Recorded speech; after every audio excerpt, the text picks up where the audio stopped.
हमारा ताल्लुक किसान घराने से है। हम रत्ती रत्ती चीज जानते हैं। बैठ, जैसे तुझे पीर के तलवे में जन्नत दिखाई देती है ना, कभी बाप के पैरों में बैठ और उसकी ठेठे गिन और पूछना अब्बा ये ठेठ कब लगी थी, ये कब लगी थी, ये कब लगी थी। उसके बदन के कट चेक करना, यहाँ पे चोट का निशान, यहाँ पे चोट का निशान, यहाँ पे चोट का निशान। अब्बा ये क्यों हुआ था? बेटे तुझे याद नहीं है कि जब तू स्कूल से दौड़ा दौड़ा आया था और तूने आके कहा था अब्बा मेरी फीस भरनी है, स्कूल वालों ने कहा है 3 दिन का टाइम रह गया है। अब्बा कहेगा बेटे तेरे लिए ओवर टाइम ड्यूटी कर रहा था, रात का सन्नाटा था, बोरी लेकर के चल रहा था, पैर फिसला बेटे, पैर टूट गया था, ऑपरेशन का निशान है। ये जो तकदीर के सितारे हैं ये तेरी मेहनत से नहीं लगे हैं, बल्कि मेरी ठोकरों से अल्लाह ने तेरी तकदीर को बदल दिया। अल्लाहु अकबर, अल्लाहु अकबर, या रसूल अल्लाह, या रसूल अल्लाह, अल्लाहु अकबर। जो है सारे लोगों की जी जी, तो कभी बाप के जन्मों में भी बैठा करो। माँ बाप होते। चलो आगे। थके आप लोग? नहीं थके तो बोले जरा सुभान अल्लाह। मेरा टाइम घड़ी सुई ऊपर आ गई, सुई ऊपर आ गई, अगर नहीं पड़ रही इंशाल्लाह तो जनाजा भी इंशाल्लाह ही हो जाए इंशाल्लाह। क्या है मदरसा है क्या? मदरसे में जनाजा हो जाए कितने लोग आते हैं? महफिल मुस्तफा है और हमारी अम्मा ने घुट्टी में पिलाया मैं सो जाऊं या खुले आंख सल्ले। क्या बात, मुझे क्यों बुलाया आपने? राशिद निजामी साहब को क्यों बुलाया था आपने? आप खुद ही क्यों अच्छा पढ़ लेते और इतनी बातें आपको याद है। मैं सो जाऊं या खुले आंख सल्ले, खुले आंख सल्ले। अल्लाह कहते मेरे बच्चे, मैं तुम्हें देख के पूरी तकरीर कर सकता हूँ। मेरी आदत है, मुझे 10,000 की महफिल पे इतना नाज नहीं, जितना 4 वो हुजूर के वफादार हो उन पे मजा आया। हजरत आमिना कह रही है, हजरत अब्दुल्लाह के मिसाल की खबर मिली, बड़ा दुख था, बेवा हो गई, बहुत दुख है। मैं बेटियों से गुजारिश करूंगा निकाह हो जाए, अल्लाह करे किसी के घर की इज्जत बनो। तुम आज बाप के घर की इज्जत हो, कल शोहर के घर की इज्जत बनो, और सिर्फ घर की इज्जत नहीं उसके दिल की मलका बनो। अल्लाह तुम्हारा अखलाक इतना खूबसूरत कर दे कि जो काम सदियों के कर्म न कर सके हो वो तुम्हारे 2 मिनट की जबान कर दे। मेरी तो ये दुआ है बहन के लिए, लेकिन एक इंतजा भी है। कभी झगड़ा हो भी जाए ना शोहर से, बद्दुआ न देना, कभी बद्दुआ न देना। कभी ये मत कहना कि तू मर के लौटे, कभी ये मत कहना तेरी शक्ल देखना नहीं चाहती। सुबह सुबह किचन में से आवाज आ रही है, तू आवे ना लौट के, तू मर जा, तेरा नहारा पट्टू हो जा। आसिम किचन में से इतनी मोटी मोटी बद्दुआएं है, उसने बेचारे ने थैला उठाया चल दिया। बेटियों से गुजारिश है, शोहर पागल भी होता है ना औरत के लिए पहाड़ होता है, शोहर दीवाना भी होता है, औरत के लिए साहिबान होता है। शोहर अगर बेवकूफ भी हो तो तेरे लिए सबसे बड़ा सहारा होता है। कभी उसके लिए मौत ना मांगना, जिस दिन ये मर गया उस दिन तुझे कोई सहारा देने वाला नसीब नहीं होगा। और बेटी वालों, आपसे एक बात कह जाऊं, बच्चियां जवान हो जाए ना, हाथ अपने सामने पीले कर जाना। बहुत कड़वी बात कहने लगा हूं, शायद बुरी लग जाए किसी को। के साथ जा रहे हैं, मैं भी जा रहा हूं। जल्दी ले आओ, जल्दी ले तो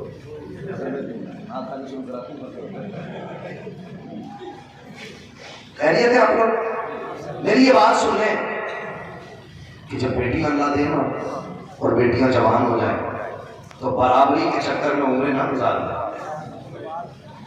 बराबरी के चक्कर में उम्रें न गुजारना कि टक्कर का रिश्ता मिलेगा तब बेटी के हाथ पीले करेंगे। आप नहीं जानते, जब बेटियां बाप के बगैर घर में रह जाती है ना तो शफकत का हाथ रखने वाले कम, कुत्तों की नजर से देखने वाले ज्यादा लोग हो जाते हैं। गलत नहीं कह रहा हूं मैं, ये मैंने दुनिया देख ली है इतनी उम्र में। शफकत का हाथ रखने वाले कम, कुत्ते की नजर रखने वाले ज्यादा हो जाते हैं। इसलिए कोशिश करना अपनी बेटी के हाथ अपने सामने से लेकर जाओ, ताकि तेरी बेटी को सुहाग का जोड़ा पहनने से पहले अपने कपड़े उतारने न पड़ जाए। हमारी कौम के शरीफों की कहानियां हैं ये, हमारे कौम के अमीरों की कहानियां हैं ये। बेशक मदद करेंगे गरीब की, लेकिन पहले इज्जत उतारी जाती है, पहले यतीम से जूते उठवाए जाते हैं, पहले बेवा के दुपट्टे उतारे जाते हैं, तब जाकर के मदद की जाती है। क्या तुम्हें नहीं मालूम है, कुछ दिन पहले एक औरत का इंटरव्यू आया था, उसने कहा था अल्लाह ने 4 बेटे दे दिए हैं, चारों हाफिज़ कुरान है, लेकिन मैं डूब के मरना चाहती हूँ, मैं फांसी लगाना चाहती हूँ, क्या इस्लाम मजबूरी में इजाजत नहीं देता? मौलवी ने कहा था कौन सी मजबूरी है? उसने कहा जब बच्चे से हुए मैं अपनी कौम के अमीरों के पास गई, उन्होंने मेरे चेहरे की तरफ पहले देखा है, गुर्बत को बाद में देखा है, सबने मेरी गुर्बत में मदद के बजाय मेरे जिस्म की गोली लगाई है।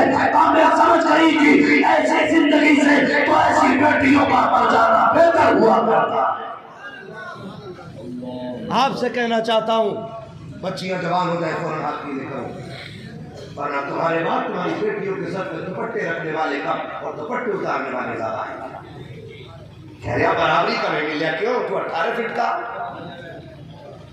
बराबरी कहते किसे है भाई? क्या करना हो, क्यों सीम लड़ाना? भैंसों की लड़ाई है यहाँ, मुर्गों की लड़ाई है। दामाद दीनदार मिले, अकीदे का मसलक आला हजरत वाला हो, अमल में हलाल खाने वाला हो, नमाजों का पाबंद हो, आंखें बंद करके बेटी उसके हवाले कर दे, इसलिए कि जो रब का हक अदा कर सकता है वो तेरी बेटी का भी हक अदा कर सकता है। और ये बात भूल जाओ कि घरों के सुकून पैसों से आते हैं, घरों का सुकून मोहब्बत से आता है, घरों का सुकून विश्वास से आता है, घरों का सुकून प्यार से आता है। पैसे से सुकून, पैसे से गद्दे खरीदे जाते हैं, नींदें नहीं खरीदी जाती। पैसे से महल खरीदे जाते हैं, खुशियां नहीं खरीदी जाती। और आता था, अभी हजरत ने पढ़ा था, फुटपाथ पे सो जाते हैं अखबार बिछाकर, मजदूर कभी नींद की गोली नहीं खाते कभी मजदूर नींद की गोली? क्यों? क्योंकि नींद रब के कर्म से आया है। आप ऊंचे महल में हो फिर भी नींद ना आ रही हो ना, तो दवा नींद की ना ला, अपनी जिंदगी की कमाई पे और कर, किसी की हराम की कमाई का पैसा मेरे मकान की बुनियादों में तो नहीं लगाए कि जो चैन से सोने नहीं दे रहा है। ये सोच लिया हजरत आमिना कहती है शोर का मिसाल हो गया, जमीन भी अरब की, और इतना मुश्किल दौर के जहाँ बेवा को मनहूस कहा जाता है, जहाँ बेवा को कोई एक नजर देखना नहीं चाहता। फरमाती उस माहौल में मैं बेवा हुई, कहती 3 महीने गुजरे थे कि मेरे माथे में पसीना आया, मैंने यूं साफ किया तो कहती कुर्बान जाऊं अपनी लाल के कि मेरे पसीने से मुश्क अंबर की खुशबू आने लग गई। मेरे पसीने से मुश्क की खुशबू आने लग गई थी। फिर मैं डर के भागी तोड़ी, जल्दी धोख कोई से सुन के ये ना कहे कि बेवा हो तो खुशबू लगाएगा। कहती जब मैंने धोया ना दुपट्टा तो जिधर जिधर से पानी जा रहा था उधर उधर से मुश्क की खुशबू आती जा रही थी। सुभान अल्लाह, ये विरासत की बरकत है हुजूर की। नबी की अम्मी कहती मैंने बेशुमार बरकतें देखी। कहती फिर मेरे लाल की जलवा करीब की शब में हुई, और कहते हैं शान से तशरीफ फरमा हुए कि साफ सुथरे जलवागर हुए, सुरमा लगा के पैदा हुए, बालों में तेल डाल कर पैदा हुए, गुस्ल करके तशरीफ लाए, और आते ही मेरे नान ने सजदे में सर रखा और रब्बे सलीम की सदाएं देने शुरू फरमा देती। हजरत आमिना फरमाती मेरा लाल आ गया, जलवागर हो गया।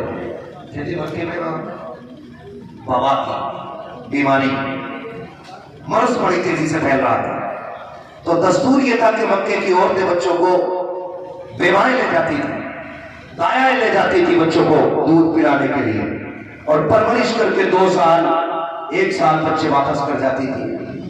कहती कि इस बार जितनी भी दाया आई ना, सारे मेरे बच्चे को ये सोच के छोड़ गई कि यतीम है, तो इसके घर से हमें मिलेगा। कहते सबने ये सोच के मेरे बच्चे को छोड़ दिया कि यतीम है, लेकिन कहते हैं खुदा की कसम पे करम हुआ। इधर हुजूर मक्के में पैदा हो रहे, उधर कबीले बनु साद में खातून है जिसको हलीमा सादिया कहा जाता है। बोलो सुभान अल्लाह। तो मैं आगे बात करूं, अगर बात करूं तो मैं आपसे ज्यादा थका हुआ। ठीक है, क्या नाम था दाया का? हजरत हलीमा। हजरत किस कबीले की रहने वाली है? कबीले बनु साद, इसीलिए इनको सादिया कहा जाता है।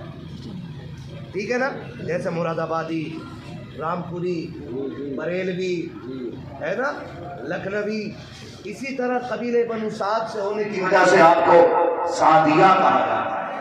हजरत हलीमा सादिया। आप कहती कि मैं बड़ी गरीब, कबीले बनु साद में कहत पड़ गया, घास खत्म, हरियाली खत्म, जानवरों का दूध खत्म, घर में खाना खत्म, बच्चे फाके से हो गए, कहने लगे दुखी दुखते। कहती उस दिन मैंने ख्वाब देखा, मेरे ख्वाब में कोई आया और मुझसे आके कहता हलीमा अब दुखों की शाम हो गई है, सुखों का सवेरा आने वाला है। सुखों का सवेरा होने वाला है। कहा कि मक्के में वो आते जो कायनात की तकदीर बदलने वाला है। ये हजरत हलीमा सादिया कहती है, कहती मेरी आंख बड़ी ख्वाब लंबा है, मैं सारी बात बयान नहीं कर रहा हूँ, फरमाइश इतनी है मैं क्या क्या बयान करूँ और क्या क्या छोड़ूँ, है ना। किसी दिन बुलाना, अकेले को बुलाना, भांजे को